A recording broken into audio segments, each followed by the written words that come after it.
Sometimes the biggest mystery isn't who did something. It's where in the world are they now? And that is exactly the situation we're looking at today. We're going to start right at the end, with the hard science, the forensic evidence that points to just one man in the deaths of his own 3 little girls. And look, this isn't just a theory. This is the official word from the Chelan County Sheriff's Office. This statement right here, it's the foundation for the whole case. It's why there's absolutely no question in their minds about who they're hunting for. So the big question is, how did they get so sure? Well, that's what we're going to get into. We'll break down the timeline, look at the evidence that really sealed the deal, and then get into the massive ongoing hunt to find this guy.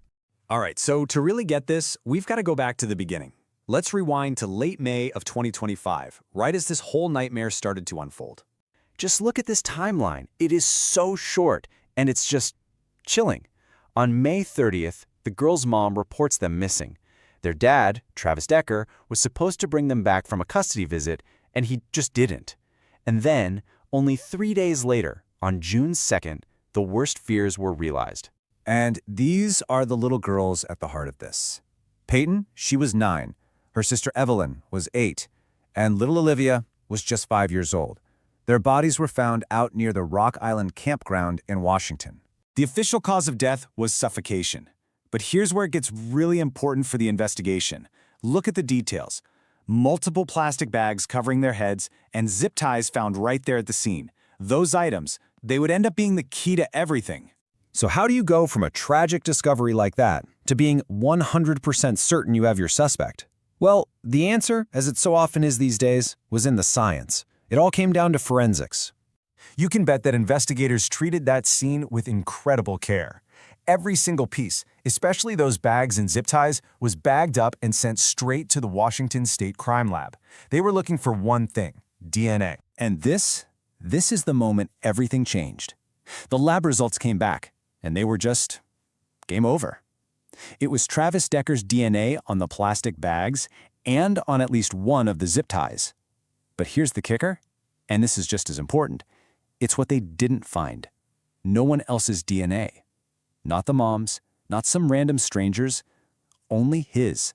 So, once you have that kind of forensic proof, the entire case just shifts on a dime. It's not a whodidit mystery anymore. Nope, it's now an all-out manhunt. The problem is, it's been nearly 3 months, and despite multiple agencies working together, Travis Decker has basically just disappeared into thin air. Law enforcement has no idea where he is. And look, finding this guy is a whole different ballgame. He's not your average fugitive. He's a U.S. Army vet, he's got survival training. He could literally be living off the grid somewhere. Authorities don't even know for sure if he's alive or dead. And, to make it even crazier, his internet searches suggest he might have been thinking about running to Canada. Oh, and he's considered armed and extremely dangerous.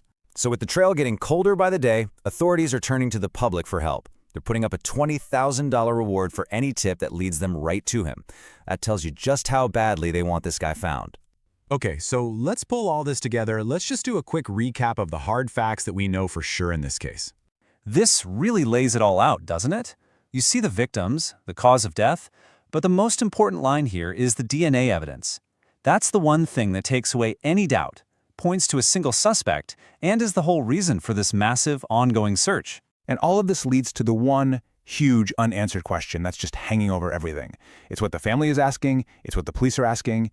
Where is Travis Decker? And that's really where we are right now.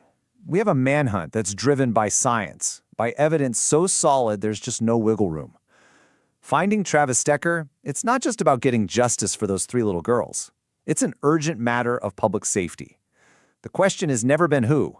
It's all about where.